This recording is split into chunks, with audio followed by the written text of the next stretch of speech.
There are adults who can run a meeting, solve a crisis, read a room in seconds, remember everyone's needs, and still feel strangely absent from their own life. They are often dependable to the point of exhaustion. They do not create scenes. They can be warm, capable, perceptive, and almost impossible to truly reach. Ask them what they need, and they go quiet, or laugh, or redirect the conversation, or tell you what would be easiest for everyone else. Many of them were once children in homes where nothing obviously catastrophic happened. They were fed, clothed, educated, and perhaps even praised. Yet somewhere in those early years, they absorbed a devastating instruction. Keep your inner life from becoming a problem for other people. That is one of the most enduring legacies of childhood emotional neglect. It does not always produce chaos. Very often it produces adults whose loneliness is so well managed that even they cannot fully see it. The first wound of emotional neglect is not pain in the dramatic sense. It is absence in the developmental sense. A child reaches for emotional contact and finds only partial reception. The parent is distracted, efficient, impatient, flat, overwhelmed, prematurely logical, chronically uncomfortable with feeling, or available only when the child is easy. No one has to be cruel for this to matter. Children are built to organize themselves through relationship. They borrow regulation from the adults around them long before they can generate enough of it internally. They discover what emotions mean by watching what emotions do to the room. If fear brings annoyance, fear begins to feel shameful. If sadness is met with, "You're fine," sadness becomes something to hide. If excitement is regularly dampened because it is too loud, too much, too inconvenient, the child learns to lower volume on joy as well. That is the cruelty of neglect by omission. The child does not simply miss comfort. The child loses a language for the self. Over time, the child becomes an economist of belonging. They start calculating which feelings cost too much. Anger is expensive. Tears are expensive. Neediness is expensive. Even delight can be expensive if it arrives when the adults are tired. So the child invests in safer currencies: achievement, humor, helpfulness, compliance, invisibility. Adults often mistake these adaptations for temperament. She's just so independent. He's mature for his age. She never asks for anything. But children are not supposed to be emotionally self-sufficient. That kind of self-containment is often not evidence of strength. It is evidence of adaptation under relational scarcity. The child is not flourishing. The child is learning how to exist with minimal emotional footprint. This matters later, because the strategies that once protected attachment often become the very strategies that prevent intimacy. One of the strangest features of emotional neglect is how it distorts self-perception. Adults who grew up this way often doubt the legitimacy of their own experience. They can identify external facts, but struggle with internal truth. Ask them what happened, and they can give you events. Ask them what it felt like, and the answer becomes vague, apologetic, or oddly intellectual. They may know everyone else's motives and miss their own. They may feel empty and then immediately accuse themselves of being ungrateful. After all, nothing terrible happened. There were no headlines, no visible bruises, no single incident dramatic enough to authorize the grief they carry. This is why emotional neglect is often hidden inside statements like, My childhood was fine, but... The but contains a world.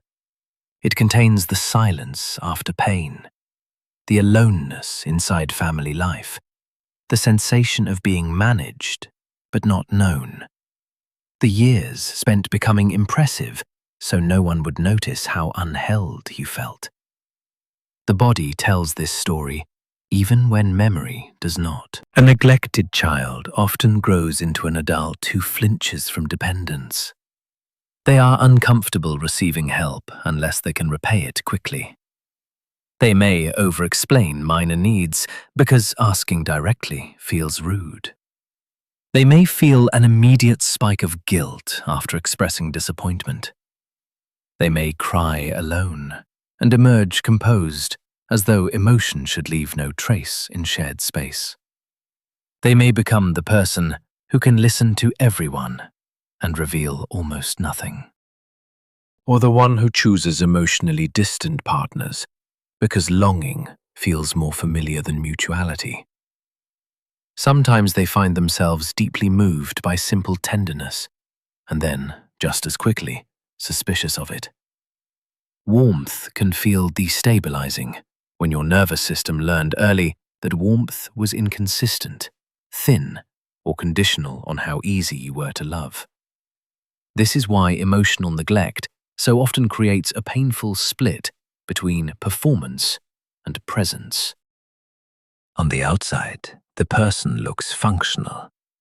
Inside, they may feel curiously weightless, as if they have spent years living from the neck up. They can perform roles beautifully: excellent employee, thoughtful friend, reliable sibling, generous parent. But role competence is not the same as embodied life. When people grow up without enough attunement, they often learn to be excellent at relational labor while remaining distant from their own emotional center. They know how to comfort others because they spent childhood scanning for what adults needed. They know how to avoid conflict because conflict threatened connection. They know how to become useful because usefulness was rewarded. But ask them to rest, receive, or take up relational space without earning it, and the old panic returns. Who do you think you are to need this? Who gave you permission to matter this much? Some adults respond to this history by becoming perfectionists. Not because they love excellence in a healthy way, but because perfection seems safer than need. If you are flawless enough, prepared enough, productive enough, you can secure admiration without exposing dependency. Others become experts in low expectations. They do not ask for much from friends or partners because asking would risk disappointment, and disappointment would confirm what childhood already taught them. Emotional needs do not travel well. Others become chronic caretakers, selecting relationships where they can remain indispensable rather than vulnerable. Each strategy solves the same problem differently. How do I maintain closeness while avoiding the shame of wanting too much? The tragedy is that every one of these strategies tends to reproduce loneliness. You can be near people constantly and still never arrive in the relationship as yourself. Parents rarely intend to build this architecture. Many are carrying versions of it themselves. They were raised in households where emotional reality was mocked, minimized, or bypassed, so practicality came to feel like love. They know how to provide, advise, correct, protect, optimize, and sacrifice. But presence is a different skill. Presence means tolerating emotion that cannot be solved quickly. It means letting a child's sadness exist without treating it as inefficiency. It means noticing the story beneath the behavior. It means understanding that a child who says, "Look at this," is not always asking for an evaluation of the object. Often the child is asking a much older question. Are you glad I am here? When a parent answers that question with impatience, distracted half attention, or habitual dismissal, the message gets delivered, even if no one meant to send it. What makes this especially painful is that children do not stop loving emotionally neglectful parents. They adapt around them. They may become deeply loyal, even protective, because children naturally preserve attachment where they can. Some spend decades defending the parent who could not emotionally meet them, because acknowledging the loss feels like betrayal. Others become adults who return home and instantly revert to old shapes, less visible, less feeling, more composed, more useful. Their body remembers before their mind does. That memory can be disorienting. You leave a family visit tired without knowing why. You have a pleasant phone call and still feel unseen. You receive help and still feel hungry. Hunger is the right word. Emotional neglect often creates a relational appetite that does not disappear just because the child became competent enough to hide it. Repair begins when the person stops mistaking adaptation for identity. I'm just not emotional may actually mean no one welcomed your emotions enough for you to trust them. I don't need much may mean needing was expensive. I'm better alone may mean closeness has historically required too much self-editing. None of these realizations erase the past, but they loosen its authority. They allow a person to reinterpret old habits with compassion instead of contempt. That reinterpretation matters because shame keeps neglect alive. Shame says, your needs were always the problem. Compassion says, your needs were normal, and you built impressive strategies to survive in an environment that did not know how to meet them well. Once that shift happens, new behaviors become possible. Slower honesty, clearer boundaries, more accurate grief, relationships chosen for depth instead of familiarity. The willingness to stay present to feeling long enough for it to become information rather than threat. If you are parenting now, this is where the lesson turns forward. Children do not need emotional theatre. They need emotional availability. They need your attention to land on them in ways that feel personal, not merely managerial. They need you to notice the moment beneath the task. The discouraged face after school. The excitement in a story you have heard 3 times already. The false, I'm fine, that arrives too quickly. The way they act bigger or smaller, depending on whether they trust your response. You do not have to build a household where every feeling rules the day. In fact, that would not help. What helps is a home where feelings can exist without humiliating the person who has them. The child who experiences that repeatedly learns a life-changing truth. My internal world can be shared without costing me belonging.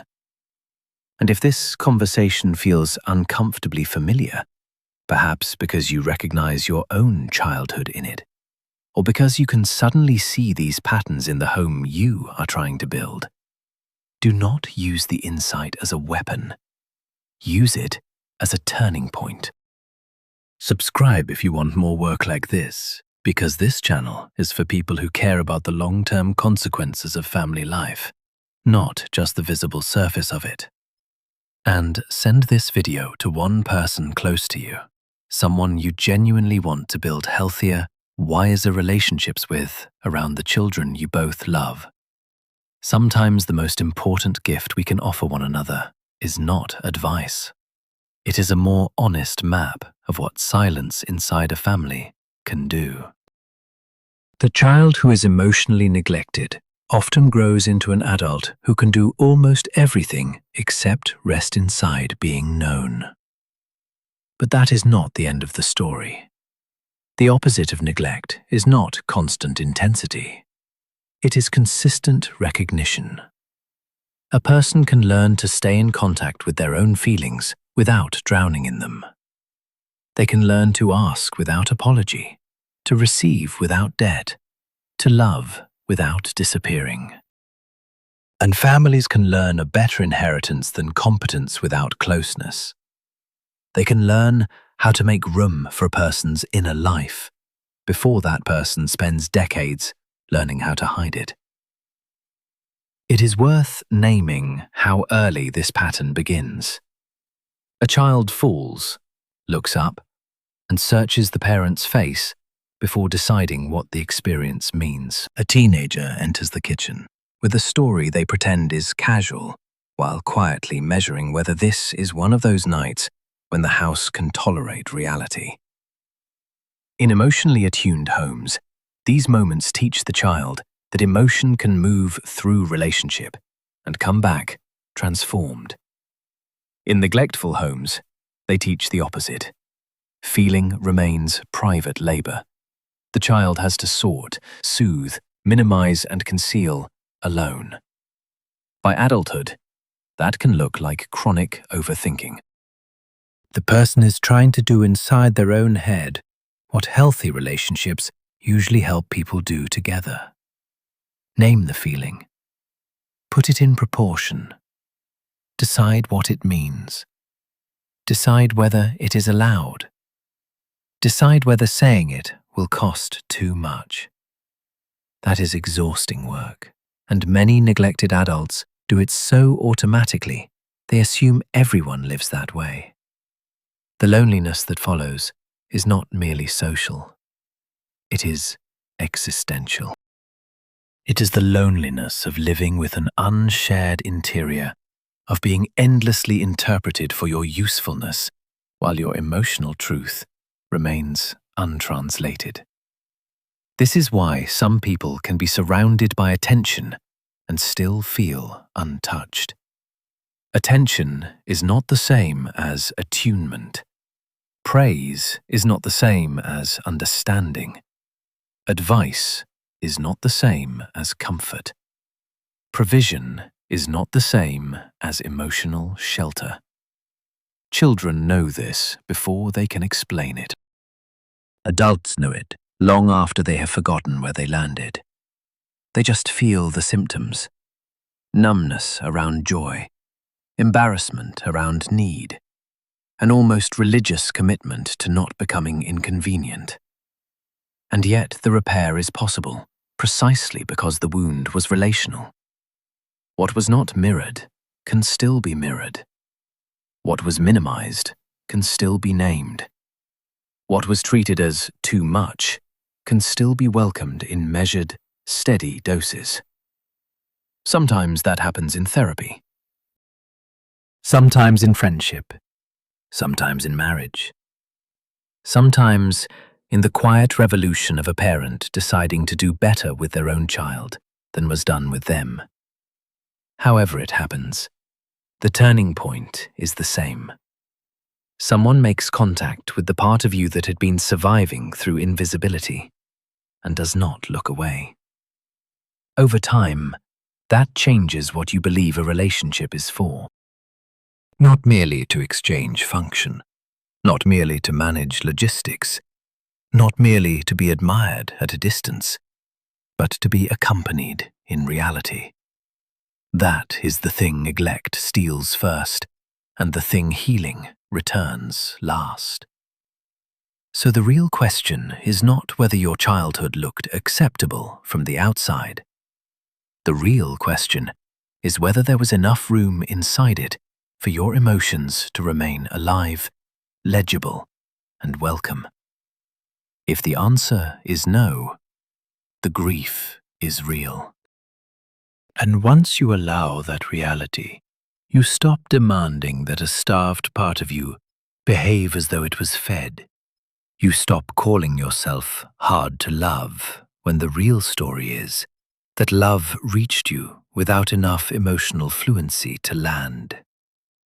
That distinction does not erase the ache, but it does end the lie. And when that lie ends, the rest of repair becomes possible. More truthful relationships, less impressive self-protection, and a life that no longer confuses silence with safety. That is not small progress. It is a new inheritance,